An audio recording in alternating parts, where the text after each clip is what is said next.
ริปนี้ Cross Cutting Journey ออกเดินทางมาที่กรุงปักกิ่งเมืองหลวงของสาธารณรัฐประชาชนจีนเพื่อมาทำความรู้จักสถานที่ซึ่งเป็นมรดกทางประวัติศาสตร์ที่สำคัญของจีนเนื่องจากปักกิ่งเป็นเมืองโบราณของจีนและเป็นเมืองหลวงเก่าแก่ของ4ราชวงศ์ทั้งราชวงศ์จินหยวนหมิงชิงก่อนเปลี่ยนการปกครองเป็นสาธารณรัฐประชาชนในปัจจุบัน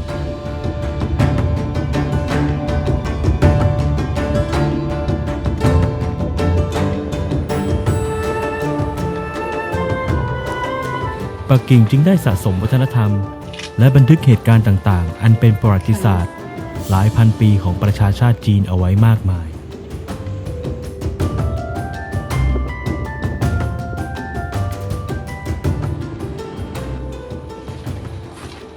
รอยอยู่ตรงนี้เดินเข้ามาซอยตรงนี้เราก็เลี้ยวซ้ายเลย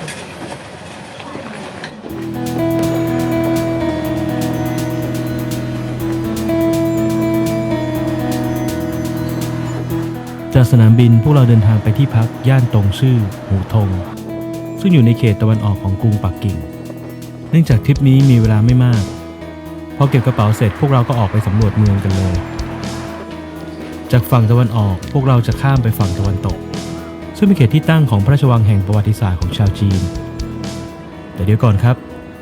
ยังไม่ใช่พระราชวังต้องห้ามหรอกนะครับจุดหมายของพวกเราในวันนี้คือ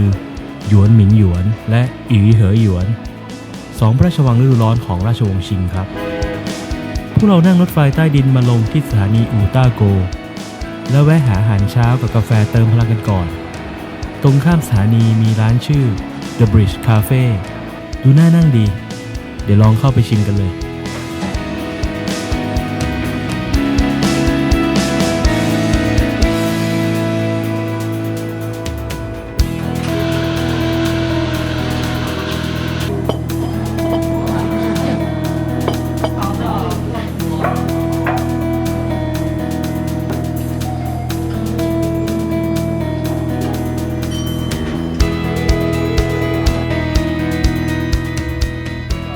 ท้องอิ่มแล้วก็ถึงเวลาเดินเที่ยว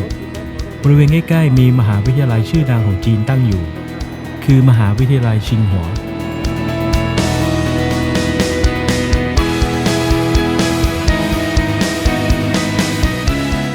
มหาวิทยาลัยชิงหัวก่อตั้งขึ้นในบริเวณสวนของราชวงศ์ชิง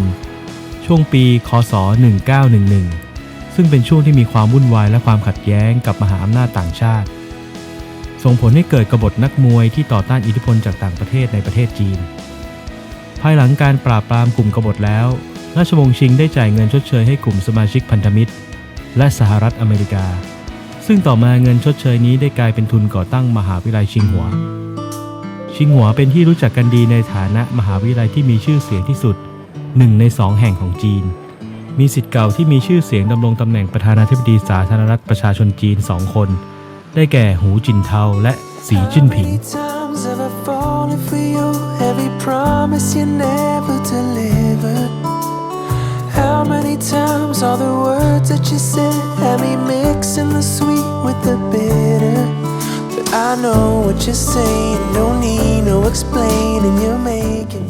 และในปี 2019 มหาวิทยาลัยชิงหัวก็ขึ้นแท่นมหาวิทยาลัยที่ดีที่สุดของเอเชียแซงหน้ามหาวิทยาลัยแห่งชาติสิงคโปร์ตามการจัดอันดับของนิตยสาร Times Higher Education นิตยสารการศึกษาชื่อดังของอังกฤษ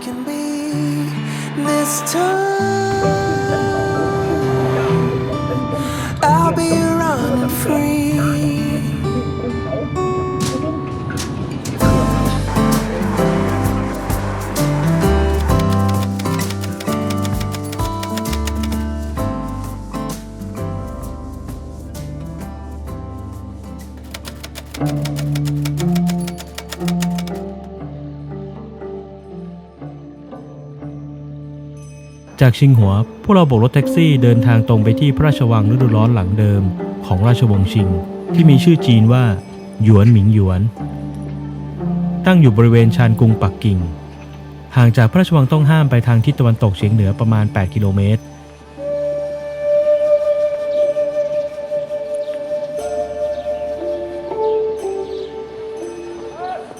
พระราชวังหยวนหมิงหยวนถูกสร้างขึ้นในคริสตศตวรรษที่ 18 ถึงต้นศตวรรษที่ 19 เพื่อใช้เป็นพระราชวังที่ประทับและสวนสำหรับพักผ่อนของจักรพรรดิราชวงศ์ชิงหลายต่อหลายพระองค์เป็นเวลาถึง150 ปีหากมีคำถามว่าเมื่อมีพระราชวังต้องห้ามที่ยิ่งใหญ่แล้วใยจึงต้องสร้างหยวนหมิงหยวนให้ยิ่งใหญ่อลังการเช่นนี้ด้วยอาจเป็นเพราะฮ่องเต้ราชวงศ์ชิงซึ่งเป็นชนเผ่าแมนจู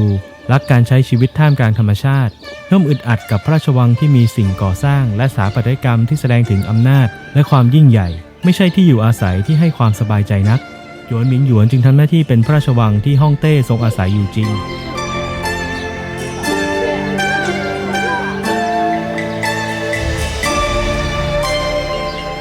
หยวนหมิงหยวนมีเนื้อที่ใหญ่กว่าพระราชวังต้องห้าม 8.5 เท่า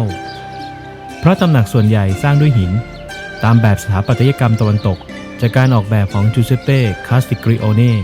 และมิเชล เบนัวสถาปนิกคณะเยซูอิตชาวอิตาลีจนถูกขนานนามว่าสวนแห่งสวนทั้งหมื่น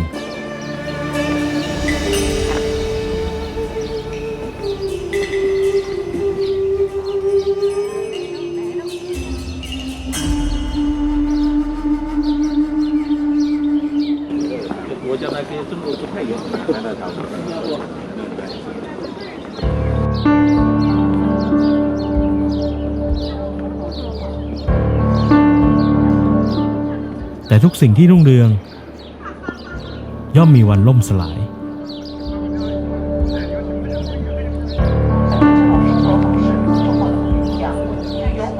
ในช่วงปลายของสงครามฝิ่นครั้งที่ 2เมื่อปีคริสต์ศักราช 1860 กองทัพพันธมิตรอังกฤษฝรั่งเศสเข้าบุกกรุงปักกิ่งและยึดพระราชวังในอุทยานหยวนหมิงหยวนซึ่งเป็นที่ประทับของจักรพรรดิเสียนเฟิ่งลอร์ดเจมส์บรูซแห่งเอลกินผู้สำเร็จราชการของอังกฤษได้สั่งการให้กองทหารอังกฤษจำนวน 3,500 นายบุกเข้าเผาทำลายและปล้นชิงสิ่งล้ำค่าออกจากพระราชวังไฟลุกโชนอยู่3 วัน 3 คืนพระราชวังอันวิจิตรที่ใช้เวลาสร้างมาหลายทศวรรษกลายเป็นเท่าฐาน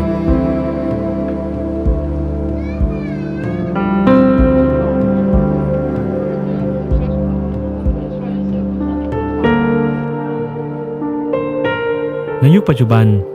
ทางการจีนเคยพิจารณาถึงความเป็นไปได้ที่จะสร้างพระราชวังหยวนหมิงหยวนขึ้นมาใหม่แต่ในที่สุดก็ได้ตัดสินใจอนุรักษ์ซากปรักหักพังไว้ในสภาพเดิมเพื่อใช้ซากโบราณสถานบอกเล่าประวัติศาสตร์ให้กับคนในชาติว่าครั้งหนึ่งชนชาติจีนเคยถูกย่ำยีเมื่อบ้านเมืองอ่อนแอเพียงแค่เศษซากก็ทำให้ผู้ที่ได้มาเยือนจินตนาการถึงพระราชวังอันงดงามและวันเวลาอันน่าหดหู่ได้กลายเป็นบาดแผลทางประวัติศาสตร์ที่บาดลึกในจิตใจและย้ำเตือนถึงความเจ็บปวดทุกครั้งที่ได้เห็น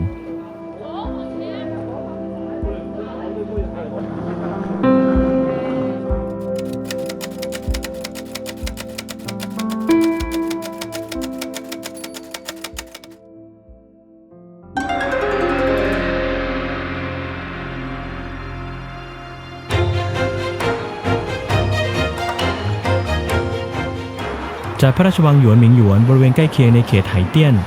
พวกเราเดินทางต่อไปเพื่อเยี่ยมชมพระราชวังฤดูร้อนอีกแห่งหนึ่งหรือชื่อจีนเรียกว่าอีเหอหยวนย้อนหลังไปราว800 ปีก่อนในสมัยราชวงศ์จินและสมัยราชวงศ์หยวนตอนนั้นบริเวณแห่งนี้เป็นสถานที่พักผ่อนหย่อนใจของฮ่องเต้และราชวงศ์ต่อมาถึงสมัยราชวงศ์หมิงได้มีการสร้างสวนและวัดเพิ่มขึ้นอีกสถานที่แห่งนี้จึงกลายเป็นสถานที่ท่องเที่ยวที่ขึ้นชื่อลือชาด้วยทิวทัศน์สวยงามและเป็นธรรมชาติ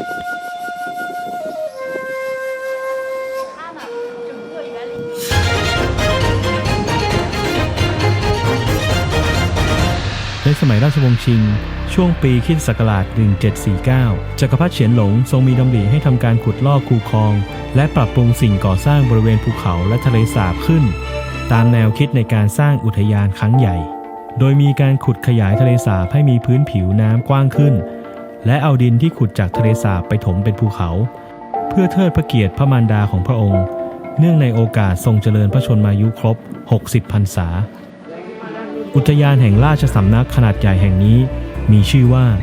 ชิงอี้หยวนแต่ชิงอี้หยวนถูกทหารพันธมิตรต่างชาติที่รุกรานจีนเผาทำลายถึง2 ครั้ง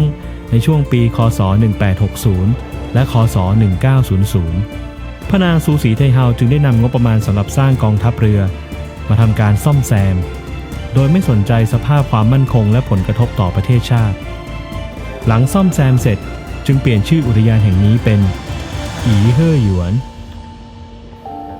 จากนั้นจึงกลายเป็นพระราชวังฤดูร้อนและเป็นสถานที่พักผ่อนหย่อนใจส่วนพระองค์ของพระนางซูสีไทเฮา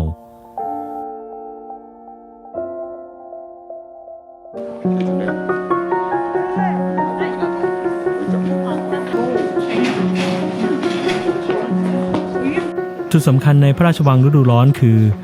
ระเบียงยาวรูปโค้งเลียบไปตามริมทะเลสาบมีชื่อภาษาจีนว่าฉางหลางได้รับการบันทึกให้เป็นระเบียงประดับภาพเขียนที่ยาวที่สุดในโลกซึ่งภาพเขียนจะเกี่ยวกับทิวทัศน์บ้านเมืองและผู้คนแต่ละภาพจะไม่ซ้ำกันและมีจำนวนมากอยู่ในกรอบรูปครึ่งวงกลมแบบจีน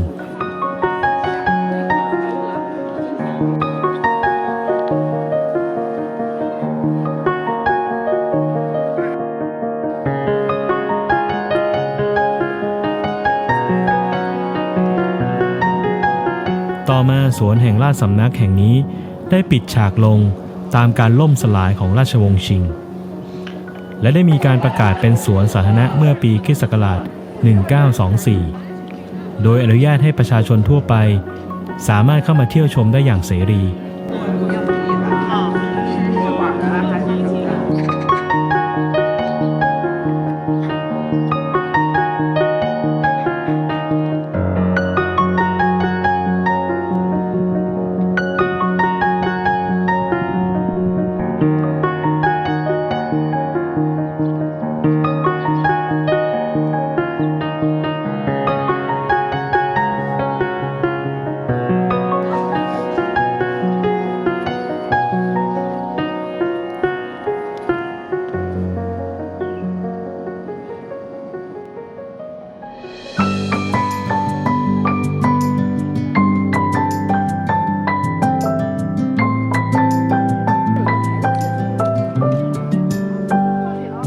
May you always find your way to higher ground. May you always keep your head held up high. Pretty little thing, you're a diamond in the rough, shining from within. I can tell that you're tough. Just the sight of you when I'm at my weakest point.Makes a world of difference, oh you make me strong. Pretty little thing, you're a diamond in the rough, shining from within. I can tell that you're tough. Ordering a cup of love, feel it rising up and above. You will always keep my heart and soul strong.Plant your seeds and watch them grow. The light will always know where to go. You will always keep my heart and soul strong. ในปี 1998 อีเหอหยัวได้รับการคัดเลือกให้เป็นมรดกโลกทางวัฒนธรรมของ UNESCO World Heritage โดย UNESCO ให้คำอธิบายถึงอีเหอหยวนว่าเป็นการแสดงออกที่โดดเด่นทางศิลปะสร้างสรรค์ของการออกแบบสวนภูมิทัศน์แบบจีนซึ่งผสมผสานการทำงานของมนุษย์และธรรมชาติเข้าไว้ด้วยกันอย่างกลมกลืนอีกทั้งเป็นแม่แบบของปรัชญาและการฝึกฝนศิลปะของจีนเป็นที่รวบรวมสัญลักษณ์อันแข็งแกร่งของหนึ่งในอารยธรรมสำคัญของโลก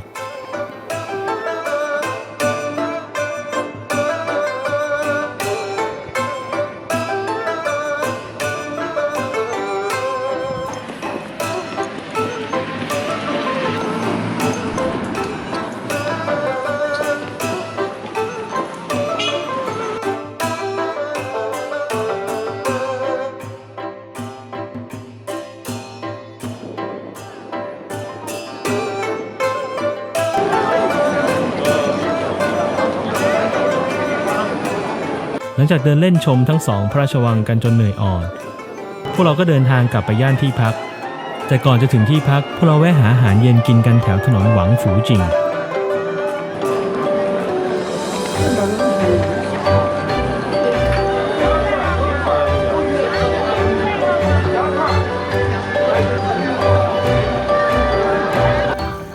านอาหารที่เราจะขอใช้บริการในวันนี้ก็คือไหตี้เหลาร้านชาบูหม้อไฟชื่อดังของจีนเผ็ดลิ้นอิ่มท้องกลับไปนอนสบายแล้วครับคืนนี้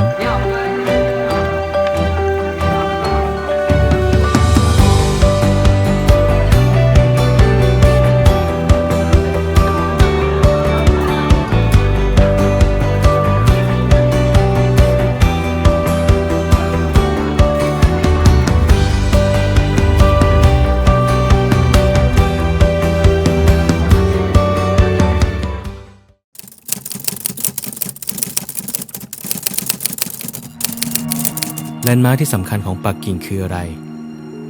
ตั้งแต่วันที่แลนดิ้งลงยังเมืองหลวงของสาธารณรัฐประชาชนจีนคำถามนี้ก็ดังในใจผมมาตลอดปักกิ่งนั้นเป็นเมืองที่มีความสำคัญทางประวัติศาสตร์มากที่สุดแห่งหนึ่งในโลกประวัติศาสตร์ของอารยธรรมโบราณหลายพันปีซึ่งล้ำสมัยที่สุดแห่งหนึ่งในโลกได้ถูกรักษาให้คงอยู่เหนือการเวลาไม่ว่าจะผ่านไปกี่ยุคสมัยแห่งการเปลี่ยนแปลงรากฐานทางสถาปัตยกรรมและวัฒนธรรมที่สืบทอดต่อกันมาก็ยังคงอยู่ให้เราได้ออกเดินทางเพื่อเรียนรู้ท่องเที่ยวไปกับประวัติศาสตร์เก็บบันทึกช่วงเวลาของการเดินทางและบอกเล่าเรื่องราวต่อไป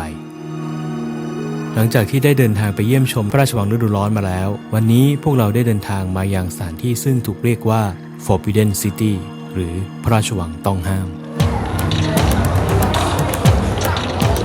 ว่ากันว่าจัตุรัสเทียนอันเหมินซึ่งอยู่บริเวณด้านหน้าของพระราชวังนั้นคือบริเวณที่มีความอ่อนไหวทางการเมืองมากที่สุดของจีนจัตุรัสที่ใหญ่ที่สุดในโลกแห่งนี้เป็นพื้นที่ซึ่งได้ผ่านเหตุการณ์สำคัญทางประวัติศาสตร์ของจีนมามากมายหนึ่งในเหตุการณ์ที่สำคัญนั้นก็คือวันสถาปนาสาธารณรัฐประชาชนจีนในวันที่ 1 ตุลาคมปีค.ศ. 1949โดยท่านประธานเหมาเจ๋อตุงซึ่งนับเป็นการนำพาชาติจีนให้หลุดพ้นจากศตวรรษแห่งความอัปยศอดสูจาก100 ปีแห่งความไม่เท่าเทียมการล่าอาณานิคมทั้งจากมหาอำนาจตะวันตกและญี่ปุ่นรวมทั้งความขัดแย้งภายในสู่ความสงบและมั่นคงของชาติผ่านมาแล้ว70 ปีจากการเป็นชาติที่โดดเดี่ยวสู่การเป็นหนึ่งในประเทศที่มั่งคั่งที่สุดในโลกชื่อเทียนอันเหมินอาจแปลได้ว่าประตูแห่งความผาสุกจากสวรรค์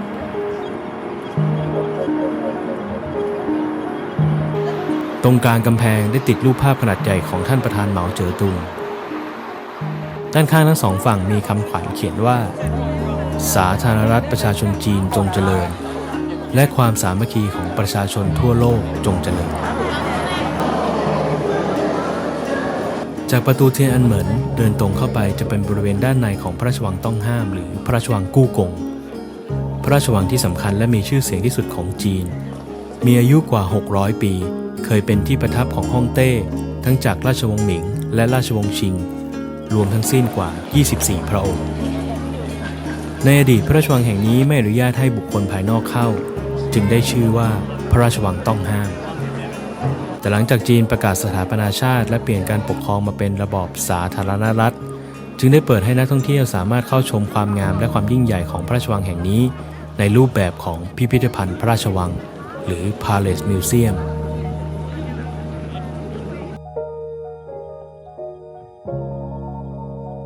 พระราชวังโบราณแห่งนี้ถูกก่อสร้างขึ้นในรัชสมัยจักรพรรดิหยงเล่อแห่งราชวงศ์หมิงช่วงปีค.ศ. 1406ซึ่งแล้วเสร็จในปี 1420โดยใช้เวลาสร้างกว่า14 ปีกับแรงงานก่อสร้างราว1 ล้านคนและใช้ช่างฝีมือกว่า 100,000 คนอีกทั้งนำวัสดุในการก่อสร้างชั้นดีมาจากทั่วสารทิศของจีนจนกลายมาเป็นพระราชวังต้องห้ามอันยิ่งใหญ่แห่งนี้ในที่สุด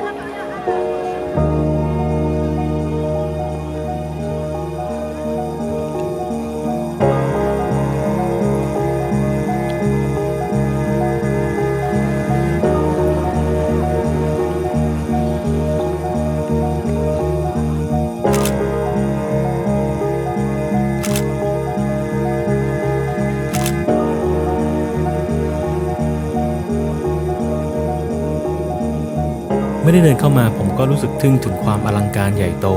โดยเฉพาะบริเวณโถงกว้างหน้าพระตำหนักไถเหอเตี้ยน ซึ่งเป็นตำหนักที่มีขนาดใหญ่ที่สุดของพระราชวังต้องห้ามและยังเป็นสถาปัตยกรรมโครงสร้างไม้ที่ใหญ่ที่สุดในบรรดาพระตำหนักของจีนโดยด้านในห้องโถงยังเป็นที่ประทับขององค์จักรพรรดิในการว่าราชการ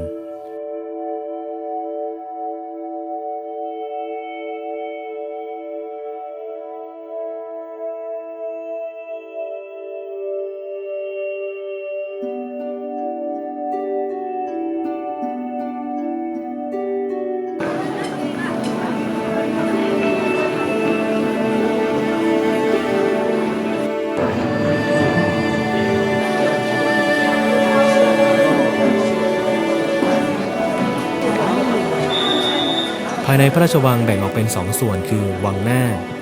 หรือเป็นเขตที่จักรพรรดิออกว่าราชการและวังในเป็นเขตที่พักของเหล่าสนมนางในซึ่งประกอบไปด้วยพระตำหนักพระที่นั่งท้องพระโรงและสวนต่างๆหลายแห่ง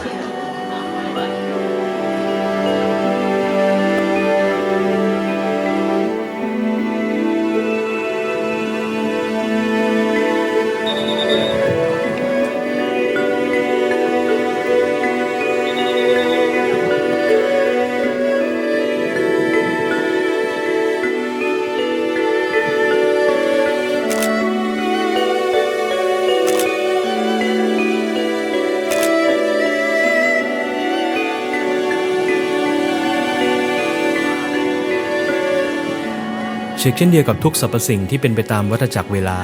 พระราชวังต้องห้ามมีจุดเริ่มต้นขึ้นสู่ยุครุ่งเรืองสูงสุดและปิดฉากสิ้นสุดการทำหน้าที่พระราชวังไปพร้อมกับการล่มสลายของราชวงศ์ชิง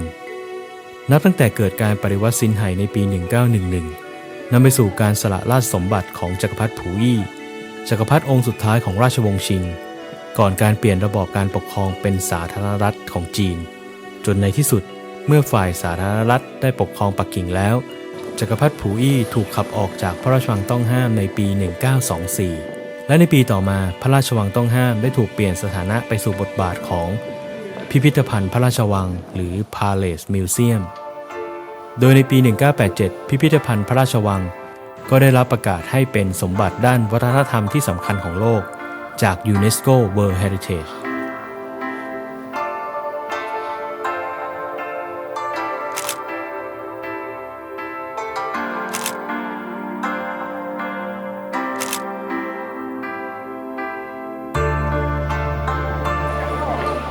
หากใครได้มาเยือนกรุงปักกิ่งแล้วคงยากที่จะพลาดการเข้าชมพระราชวังต้องห้ามแห่งนี้นะฮะโดยเฉพาะถ้าคุณเป็นคนที่ชอบเรื่องราวประวัติศาสตร์ศิลปะวัฒนธรรมและก็การถ่ายภาพแล้วก็คุณต้องเผื่อเวลามาที่นี่อย่างน้อยๆครึ่งวันถึง1 วันเลยนะครับ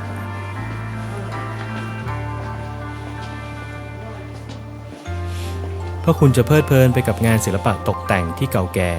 ตามพระตำหนักต่างๆและก็การจัดสวนสวยๆแบบดั้งเดิมไม่ว่าจะมองไปมุมไหนก็มีเรื่องราวให้ได้คิดได้จินตนาการถึงประวัติศาสตร์ในอดีตจนเพลินเลยละครับ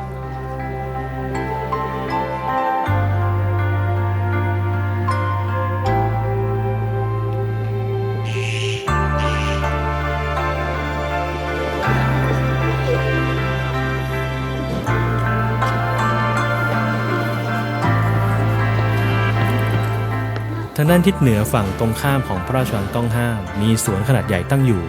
ชื่อว่าจิงซานพาร์คสวนแห่งนี้มีจุดเด่นก็คือเนินเขาสูง5 ยอดแต่เนินเขาเหล่านี้ไม่ได้เกิดขึ้นตามธรรมชาตินะครับเป็นเนินเขาที่ถูกสร้างขึ้นในสมัยจักรพรรดิหยงเล่อแห่งราชวงศ์หมิงจักรพรรดิองค์เดียวกันกับที่สร้างพระราชวังต้องห้ามสำหรับการสร้างเขาจิงซานนี้ก็เป็นไปตามหลักฮวงจุ้ยให้เนินเขาเนี่ยตั้งอยู่ทางด้านทิศเหนือของพระราชวังต้องห้ามนอกจากนี้เขาจิงซานยังช่วยป้องกันกระแสลมเหนือที่มาพร้อมกับความหนาวเย็นสู่พระราชวังอีกด้วยบนยอดเขาแต่ละยอดก็จะมีศาลาสร้างไว้สามารถนั่งพักผ่อนขณะเดินเล่นชมวิวได้และยังเป็นจุดถ่ายรูปพระราชวังต้องห้ามจากมุมบนที่สวยมากๆก็เป็นอีกสถานที่หนึ่งที่แนะนำนะครับถ้ายังไม่เหนื่อยจากการเดินในพระราชวังต้องห้ามก็มาต่อที่นี่ได้เลย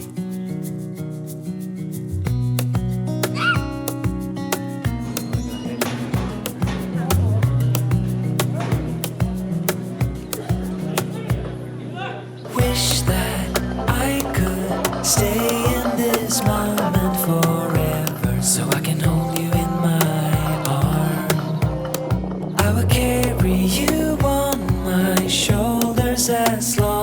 some maples, scare the monsters under your bed.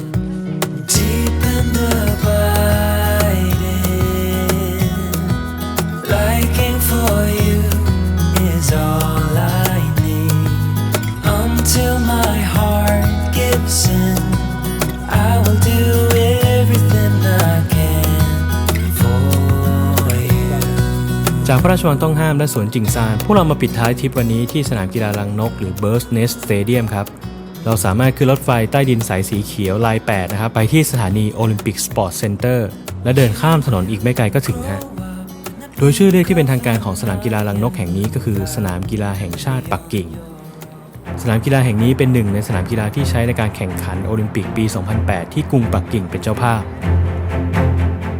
โดยสนามรังนกเริ่มลงเสาก่อสร้างเมื่อปี 2004 โดยได้ไอเดียมาจากช่องหน้าต่างโบราณของจีนและลวดลายเคลือบตัวอาคารด้านนอกออกแบบโดยใช้เหล็กสีเทาสารถักทอไปมาเสมือนกิ่งไม้ถักทอประสานกันจนกลายเป็นรังนกนับเป็นสนามกีฬาที่ใช้เหล็กเป็นส่วนประกอบมากที่สุดและก่อสร้างยากที่สุดในโลก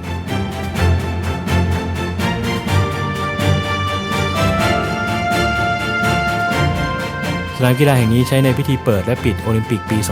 2008 โดยจุผู้ชมได้ถึง 91,000 คน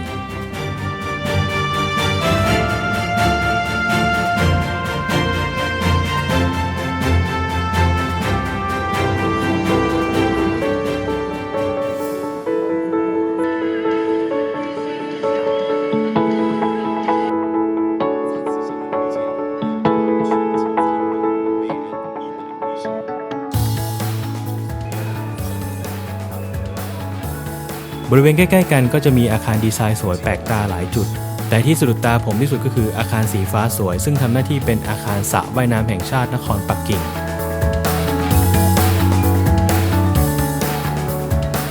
และระหว่างเดินเล่นรอดูไฟกลางคืนอยู่นะครับก็สังเกตเห็นว่าบริเวณสถานที่แห่งนี้ยังทำหน้าที่หลายๆอย่างทั้งที่ฝึกเต้นเล่นโรลเลอร์เบดรวมถึงเป็นที่พักผ่อนของครอบครัวอีกด้วยมันดูสบายๆดีจังเลยครับ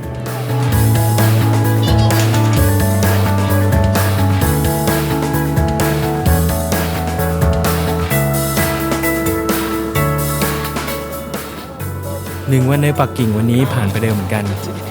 การได้ไปเที่ยวชมพระราชวังโบราณพร้อมย้อนเรื่องราวประวัติศาสตร์และมาจบวันในสนามกีฬาที่มีดีไซน์ล้ำยุคแบบนี้ทำให้ได้เห็นเมืองจีนในหลายๆมิติแลนด์มาร์คที่สำคัญของปักกิ่งคืออะไรกับคำถามในใจคำถามนี้ผมก็ได้ขี้คายไปบ้างแม้ไม่ทั้งหมดนะฮะเพราะมันยังมีเรื่องราวอีกมากมายรอให้เราได้ค้นหาอยู่การออกเดินทางแต่ละทริปมันก็มีเรื่องราวและความหมายในตัวเอง Cross Cutting Journey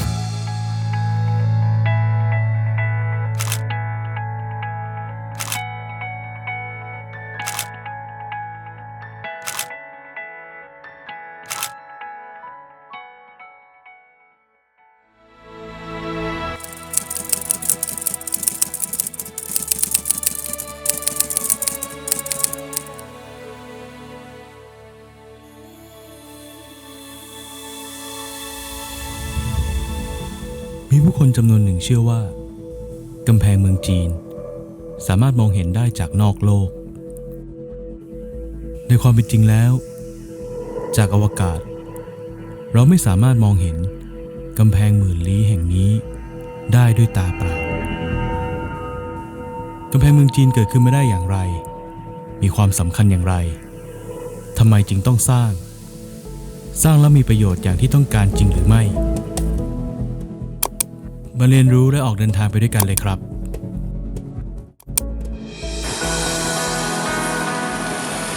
วันนี้ Cross Cutting Journey ออกเดินทางกันแต่เช้ามืดจากที่พักย่านตงซื่อหูทงไปสถานีรถบัสตงจือเหมิน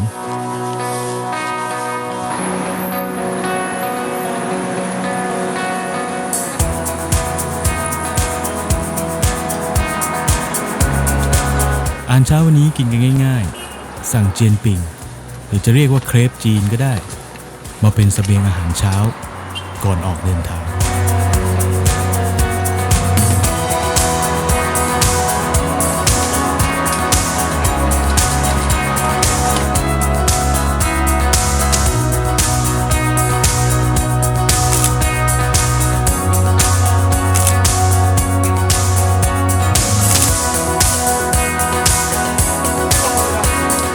นี้จุดหมายของพวกเราคือเดินทางไปชมกำแพงเมืองจีนหนึ่งในไม่กี่ด่านที่ยังคงสภาพดั้งเดิมนั่นคือด่านจือหม่าไท่และเมืองริมน้ำกูเป่ยโขที่อยู่ใกล้ๆกันในเขตเมืองหมี่ยุ่น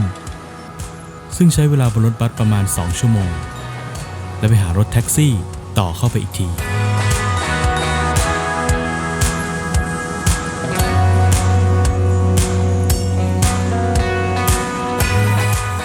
กำแพงเมืองจีนด่านจือหม่าไท่ตั้งอยู่ห่างจากตัวเมืองปักกิ่ง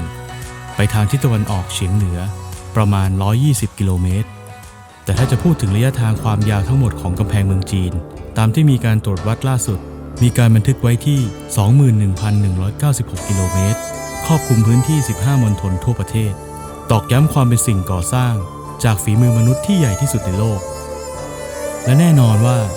ความยิ่งใหญ่อลังการของกำแพงหมื่นลี้แห่งนี้ย่อมต้องแลกมากับหยาดเหงื่อหยาดเลือดและหยาดน้ำตาจากประชาชนที่ถูกเกณฑ์มาเป็นแรงงานในการก่อสร้าง The Great Wall of China หรือที่คนจีนเรียกว่าว่านหลี่ฉางเฉิงหมายถึงกำแพงหมื่นลี้ที่อยู่เคียงข้างกับประวัติศาสตร์จีนมาทุกยุคสมัยโดยต้นกำเนิดการเริ่มสร้างกำแพงเมืองตามที่มีบันทึกนั้นเริ่มต้นราว700 ปีก่อนคริสต์กาลในสมัยราชวงศ์โจวซึ่งกษัตริย์ผู้ครองเมืองเริ่มมีความคิดที่จะสร้างกำแพงเมืองเพื่อปิดกั้นพรมแดนจากชนเผ่าเร่ร่อนนอกเมืองรวมถึงป้องกันการแข่งข้อบุกรุกจากแคว้นต่างๆ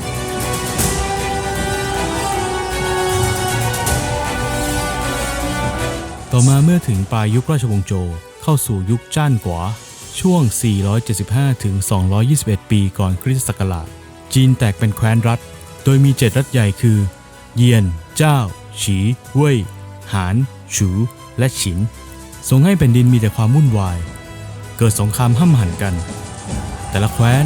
ต่างหวังครอบครองแผ่นดินกำแพงเมืองจึงเป็นหนึ่งในยุทธศาสตร์เพื่อปกป้องเมืองของตน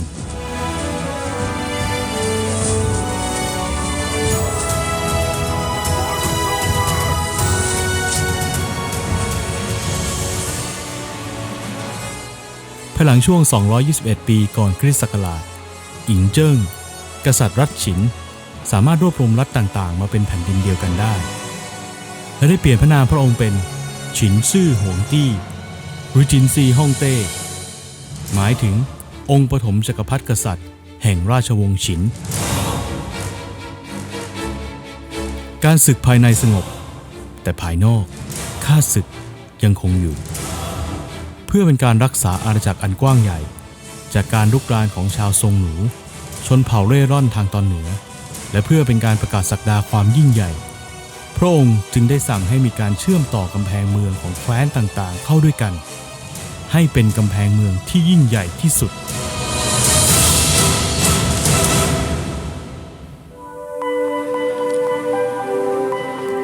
รถบัสจากปักกิ่งก็พาพวกเรามาถึงที่เมืองหมี่ยุ่น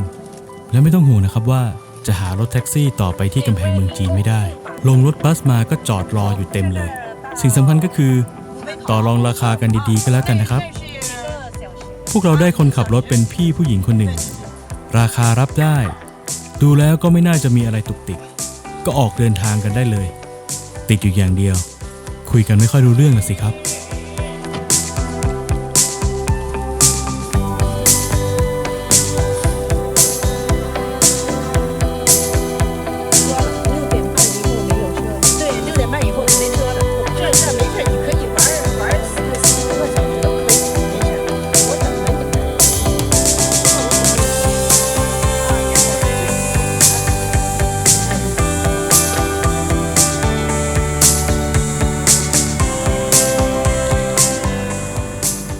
หมี่ยุ่นเป็นเขตชานเมืองอยู่ทางทิศตะวันออกเฉียงเหนือของกรุงปักกิ่งเป็นเขตที่มีธรรมชาติสวยงามและมีประวัติศาสตร์มากมายและจุดที่สำคัญที่ทำให้พวกเรามาที่นี่ก็คือจือหม่าไท่และกูเปยโขสถานที่ซึ่งจะทำให้พวกเราได้อินไปกับเรื่องราวประวัติศาสตร์และวัฒนธรรมของชาวจีน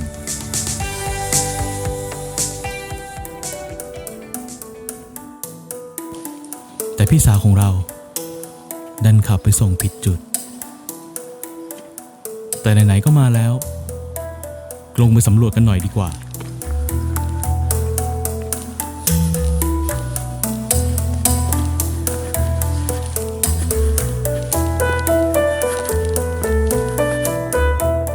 ระหว่างเดินไปก็หาข้อมูลไปด้วยเจอว่าที่นี่เป็นด่านกำแพงที่มีชื่อว่าพานหลงชานเป็นด่านโบราณที่ไม่มีการอนุรักษ์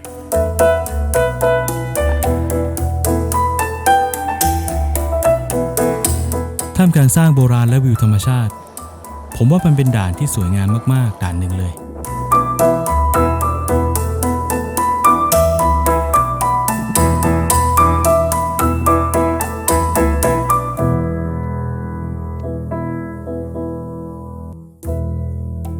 แต่น่าเสียดายเวลามีจำกัดเดินเล่นถ่ายรูปไม่ถึงชั่วโมงก็ต้องรีบไปต่อเพราะจุดหมายของเรารออยู่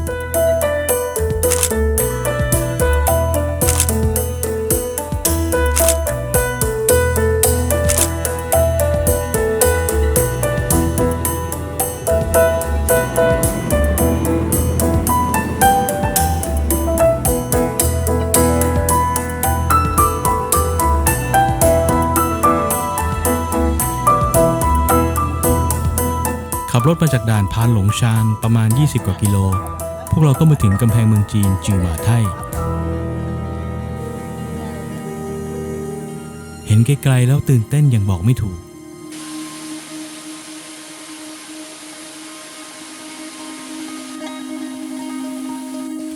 จิวหมาไท่เป็นด่านที่เหมาะกับนักท่องเที่ยวสายแอดเวนเจอร์หน่อยๆด้วยความที่อยู่ห่างไกลจากตัวเมืองปักกิ่งและผ่านการบูรณะน้อยที่สุดถ้าคุณชื่นชอบความดั้งเดิมและชอบความเงียบสงบคนน้อยๆแถมเป็นด่านเดียวที่เปิดให้ชมตอนกลางคืนด้วยนะครับก็ต้องขอแนะนำให้มาชมกำแพงเมืองจีนที่ด่านจิวหมาไท่แห่งนี้เลยครับสำหรับค่าเข้าชมด่านจิวหมาไท่อยู่ที่40หยวนแต่ถ้าเหมาเข้าชมกูเป่ยวอเตอร์ทาวน์ด้วยจะคิดราคาคอมโบที่170หยวนซึ่งรวมค่าเคเบิลคาร์แล้วแต่ถ้าหากเดินไปสถานีเคเบิลคาร์ไม่ไหวก็สามารถใช้บริการรถชัตเตอร์บัสได้ราคาอยู่ที่10หยวนต่อเที่ยวครับ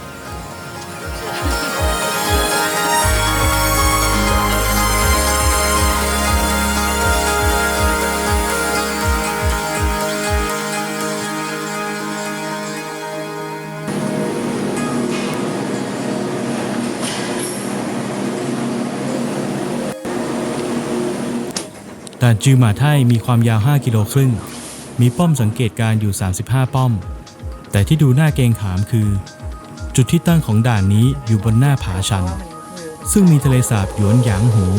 หรือทะเลสาบเป็ดแมนดารินอยู่เบื้องล่าง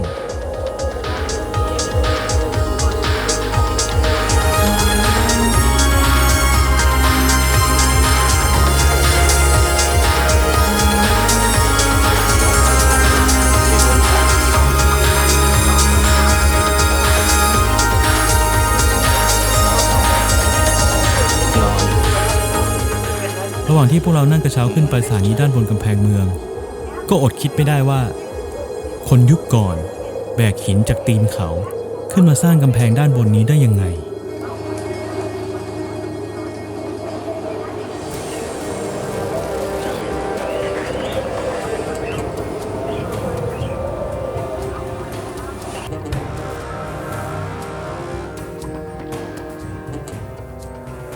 มีนักวิชาการหลายฝ่ายเชื่อว่ากำแพงเมืองจีนในยุคจินซีฮ่องเต้ใช้เวลาในการเชื่อมต่อและก่อสร้างเพียง 4-5 ปีเท่านั้นโดยประเมินว่าน่าจะเริ่มโครงการในช่วง215ปีก่อนคริสตกาลก่อนที่จะหยุดลงในช่วง210ปีก่อนคริสตกาลหลังถูกลุกลานอย่างหนักโดยชาวซงหนู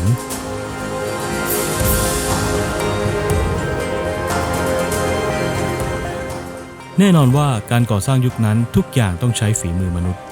แผนการก่อสร้างกำแพงเมืองหมื่นลี้ต้องใช้กำลังคนมากมายหลายแสนซึ่งแรงงานเหล่านั้นต้องทำงานอย่างยากลำบากในถิ่นทุรกันดารบนยอดเขาสูงที่ร้อนจนจะมอดไหม้ในฤดูร้อนและหนาวเย็นสุดขั้วในฤดูหนาวอีกทั้งยังต้องอดอยากจากภาวะขาดแคลนเสบียงหนีไม่พ้นต้องมีผู้คนบาดเจ็บล้มตายฝังร่างลงในกำแพง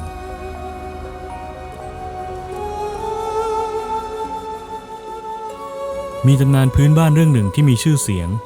บอกเล่าถึงความทุกข์ระทมของประชาชนในระหว่างการก่อสร้างกำแพงเมืองจีนยุคจินซีฮ่องเต้คือเรื่องเมิ่งเจียงหนีปีหนึ่งในช่วงฤดูใบไม้ผลิแม่นางเมิ่งเจียงหนีได้แต่งงานกับฟานสีเหลียงชายที่นางรักแต่ก็อยู่กินกันได้เพียงไม่กี่วัน ฟานสีเหลียงก็ถูกเกณฑ์ให้ไปสร้างกำแพงเมืองจีนทางดินแดนตอนเหนือของประเทศเมืองเจียงหนี่เฝ้ารอคอยให้สามีนางกลับมาวันแล้ววันเล่าแต่ก็ไร้วี่แววจนเข้าฤดูหนาวนางก็ยิ่งร้อนใจห่วงสามีเนื่องจากอากาศที่หนาวเหน็บจับใจนางจึงได้ลงมือตัดเย็บเสื้อกันหนาวให้สามีหลังจากที่เย็บเสื้อกันหนาวเสร็จนางก็เดินทางฝ่าอากาศที่เย็นสุดขั้วไปยังสถานที่ก่อสร้างกำแพงจนเมื่อถึงสถานที่ดังกล่าวนางก็ได้ทราบข่าวร้ายว่าผู้เป็นสามีได้เสียชีวิตลงแล้วส่วนศพสามีนั้นก็ถูกฝังไปพร้อมกับกำแพงด้วยหลังจากที่เมืองเจียงหนี่รู้ว่าสามีจากไปแล้วนางจึงไปร้องไห้คร่ำครวญอยู่ที่บริเวณกำแพงที่ฝังศพของสามีนานถึง3 วัน 3 คืนจนกระทั่งกำแพงณบริเวณดังกล่าวพังถล่มลงมาทำให้กระดูกของสามีหลุดออกจากกำแพงเมื่อเมืองเจียงหนี่เห็นดังนั้นก็ยิ่งเสียใจหนักนางจึงตัดสินใจกระโดดเอาศีรษะโขกกำแพงจนตาย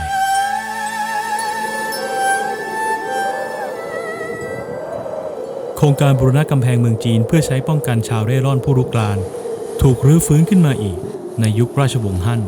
100 ปีก่อนคริสต์ศักราช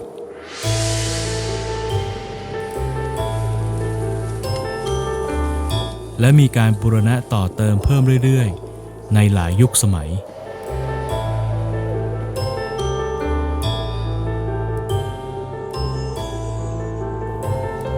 เช่นด่านจิวหม่าไท่นั้นแต่เดิมถูกสร้างขึ้นครั้งแรกในสมัยราชวงศ์ฉีเหนือช่วงปีคริสต์ศักราช550ถึง577และถูกต่อเติมใหม่และขยายออกไปในช่วงต้นราชวงศ์หมิงเช่นเดียวกับกำแพงเมืองจีนอีกหลายด่านที่พวกเราเห็นในปัจจุบันนี้ส่วนใหญ่ได้รับการซ่อมแซมและก่อสร้างในยุคจักรพรรดิหงอู่แห่งราชวงศ์หมิงช่วงปีคริสต์ศักราช1368ถึง1644Caving in to our doubts, faces filled with sadness. เหรียญนั้นมี2 ด้านเสมอมรดกทางสถาปัตยกรรมอันยิ่งใหญ่จากยุคโบราณนั้นก็เช่นเดียวกันในสายตาของผู้มาเยี่ยมชมอย่างพวกเราอาจจะมองเห็นกำแพงเมืองจีนแห่งนี้เป็นสัญลักษณ์ความยิ่งใหญ่จากในอดีตแต่ผมก็คิดไปว่าลูกหลานชาวจีนอาจจะมีมุมมองและความรู้สึกที่แตกต่างกันไปทั้งความยิ่งใหญ่และความทุกข์ระทมแล้วแต่จะให้น้ำหนักกับสิ่งใด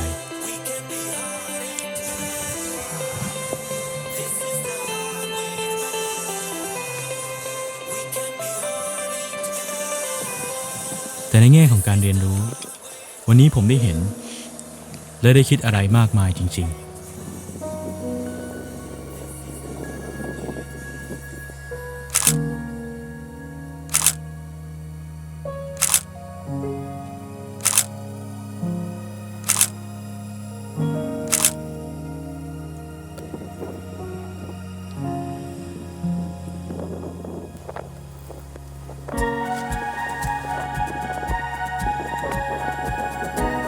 จากด่านบนกำแพงเรามองลงมาเห็นเมืองริมน้ำกู่เป๋ยโขช่างงดงามเหลือเกิน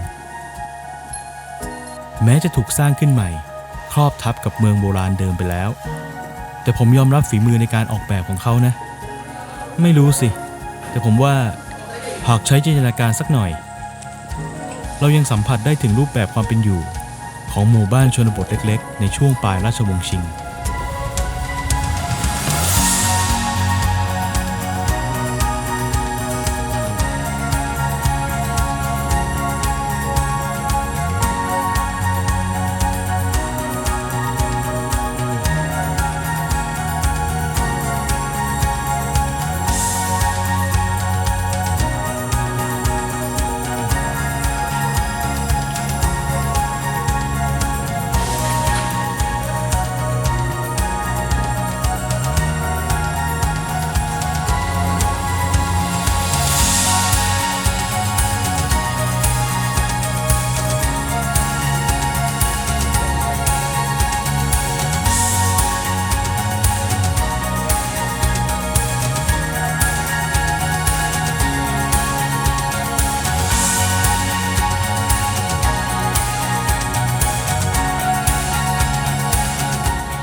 ถ้ามีโอกาสครั้งหน้า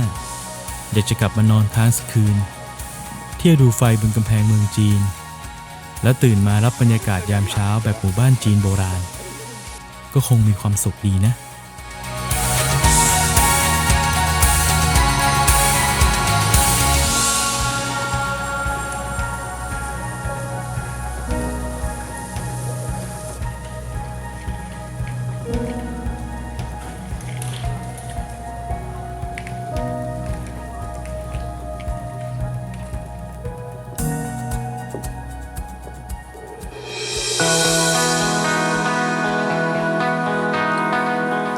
เอาล่ะ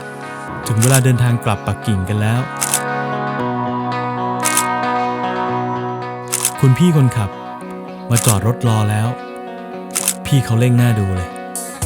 คงใกล้ถึงเวลารถบัสจะออกแล้ว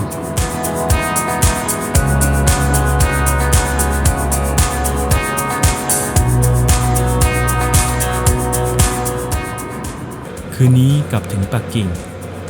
คงหลับเป็นตายCross-cutting journey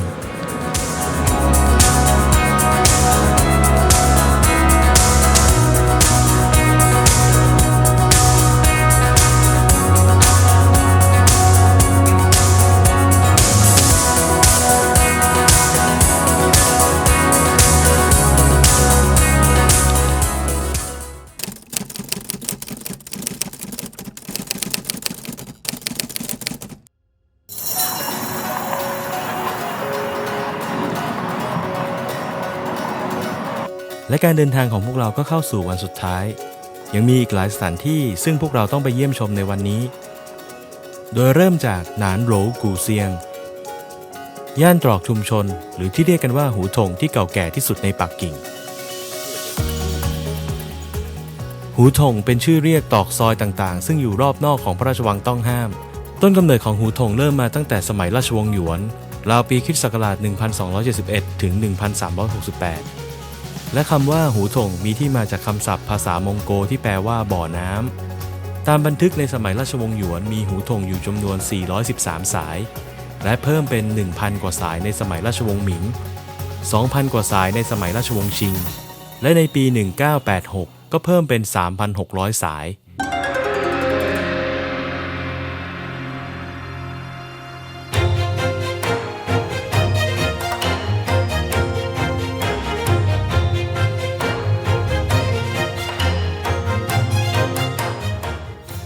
สามารถกล่าวได้ว่าพระราชวังต้องห้ามเป็นสัญลักษณ์ของราชวงศ์ส่วนหูถงก็เป็นตัวแทนของวิถีชีวิตของสามัญชนในกรุงปักกิ่งนั่นเอง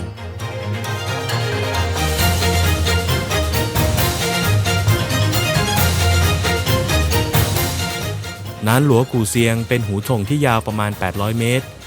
สร้างเสร็จในปีค.ศ.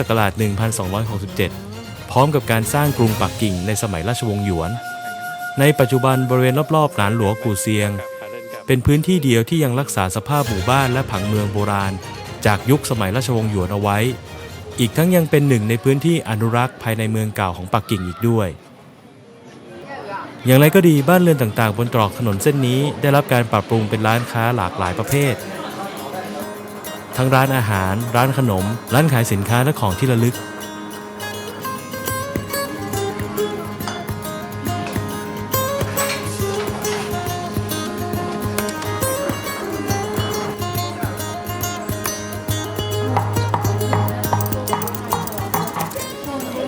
ก็นับว่าเป็นสถานที่ที่เหมาะกับการพักผ่อนช้อปปิ้งหาของอร่อยๆกิน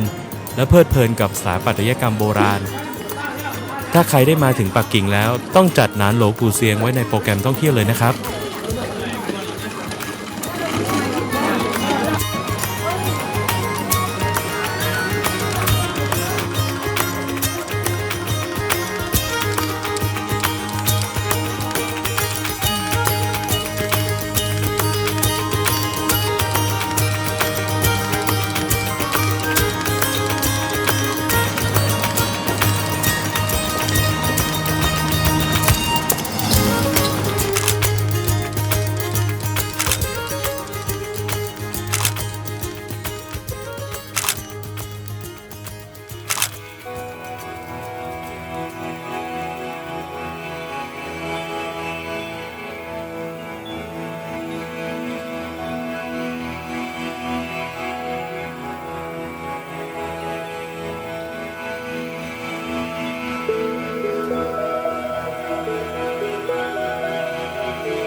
จากหนานหลัวกูเซียงพวกเราเดินชมวิถีชีวิตในปักกิ่งเรื่อยไปจนถึงอุทยานเป๋ยไห่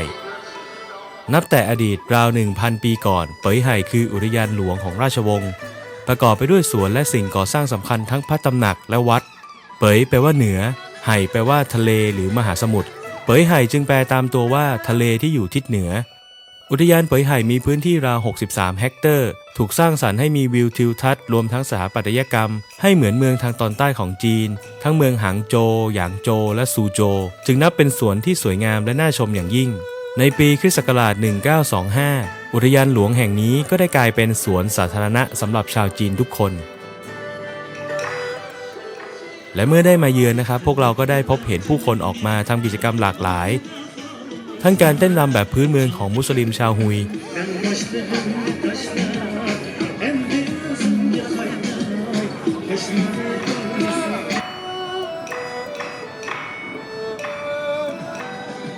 หรือจะเป็นศิลปะการเขียนผู้กันด้วยน้ำลงบนพื้น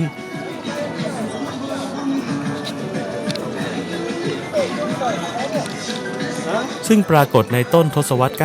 90 ที่สวนสาธารณะในปักกิ่ง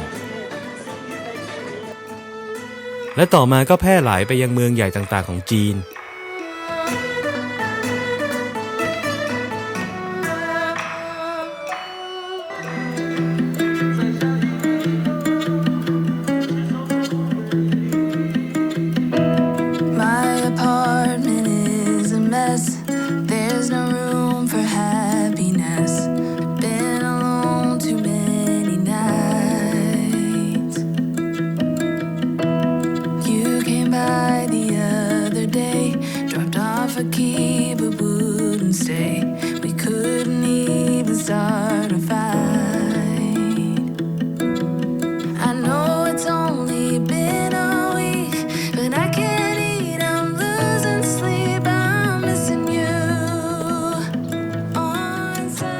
การได้มาเดินเล่นพักผ่อนในอุทยานกลางเมืองที่มีพื้นที่กว้างใหญ่แบบนี้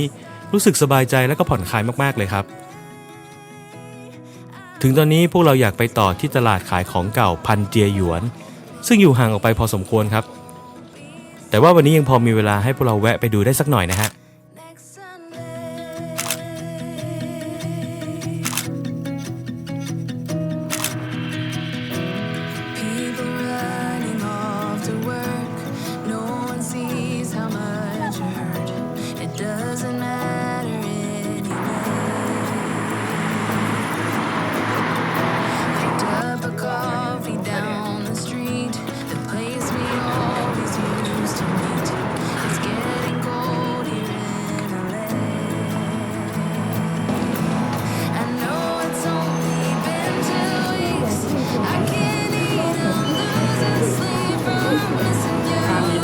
รถจันทร์วัน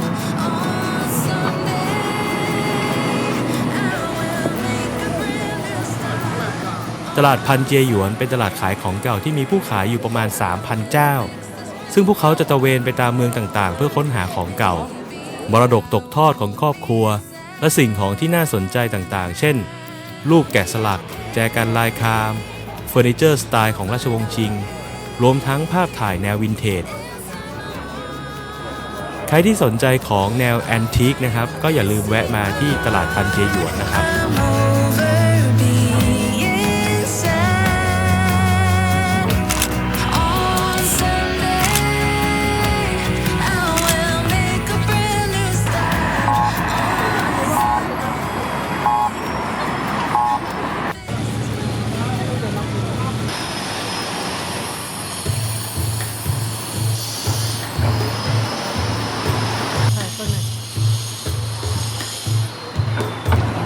จากตลาดพันเจียหยวนพวกเรานั่งรถกลับมาที่ตัวเมืองตั้งใจจะมาปิดท้ายวันถ่ายรูปแสงสุดท้ายกันที่หอกองและหอระฆังโบราณ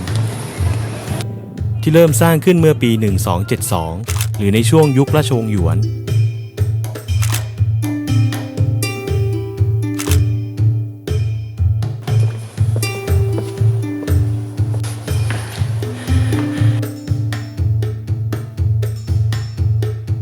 หอระฆังตั้งอยู่ทางเหนือหอกองตั้งอยู่ทางใต้ทำหน้าที่เป็นศูนย์กลางในการบอกเวลามาตั้งแต่ยุคราชวงศ์หยวนจนถึงยุคราชวงศ์ชิง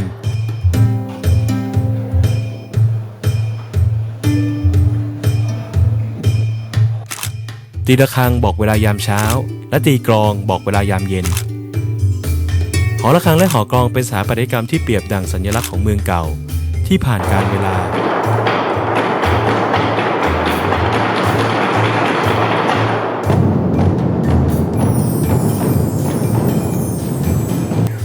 มีการพังเสียหายจากเพลิงไหม้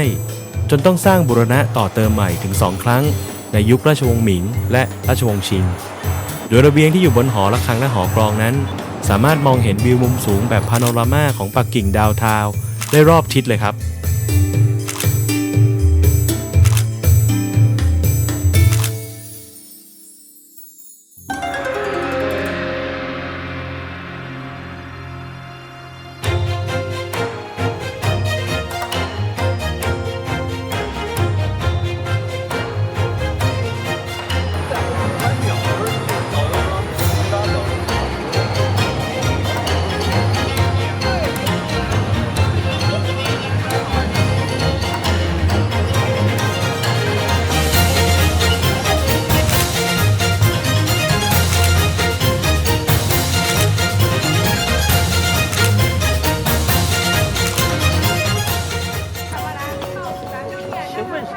และในบริเวณเดียวกันครับพวกเราไปเดินเล่นต่อกันที่ซือชาไห่หรือบริเวณทะเลสาบโหไห่ซึ่งเป็นทะเลสาบธรรมชาติใจกลางกรุงปักกิ่งโดยมีคำกล่าวว่ามีทะเลสาบซือชาไห่ก่อนจะมีกรุงปักกิ่งและนั่นก็หมายถึงประวัติศาสตร์อันยาวนานของบริเวณพื้นที่แห่งนี้ครับ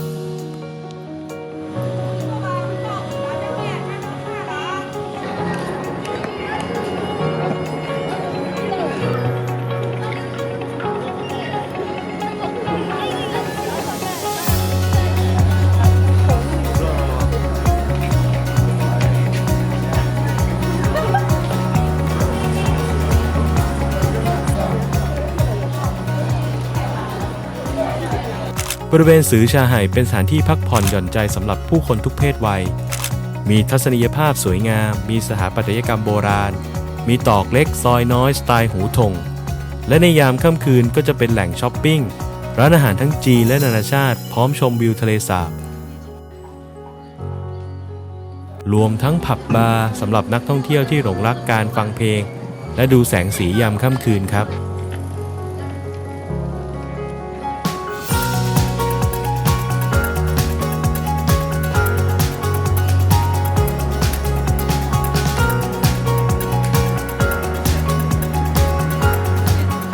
สำหรับส่วนตัวแล้วถ้ามาถึงปักกิ่งอาหารที่ผมจะพลาดไม่ได้เลยก็คือการได้ลิ้มลองรสชาติของเป็ดปักกิ่งครับก็มื้อนี้อร่อยสมใจอยากไปเลยฮะแต่ไม่มีงานเลี้ยงใดไม่มีวันเลิกลาแม้จะเป็นเวลาสั้นๆแต่สิ่งที่ได้พบเจอยังคงตรึงอยู่ในใจและรอวันให้ได้กลับไปเยี่ยมเยือนอีกครั้งที่ปักกิ่ง The Cross Cutting